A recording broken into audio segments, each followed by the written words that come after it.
उपमुख्यमंत्री अजित पवार यांच्या ताफ्यावर मधमाशांनी हल्ला केल्याची घटना समोर आली आहे। यामध्ये काही पोलीस कर्मचारी आणि अधिकारी जखमी झाल्याचं सांगितलं जात आहे।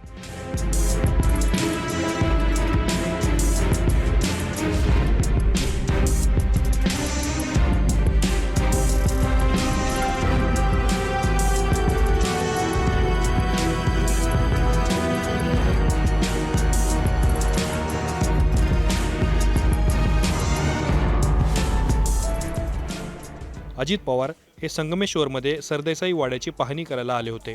त्यावेळी तेथे असलेलं मोहोळ उठलं आणि मधमाशांनी तेथील व्यक्तींवर हल्ला करायला सुरुवात केली। यावेळी वेळीच गाडीत बसवण्यात आल्यामुळे अजित पवारांना कोणतीही इजा झाली नाही, परंतु पोलीस कर्मचारी व अधिकारी यांची मोठी धावपळ झाल्याचं पाहायला मिळालं।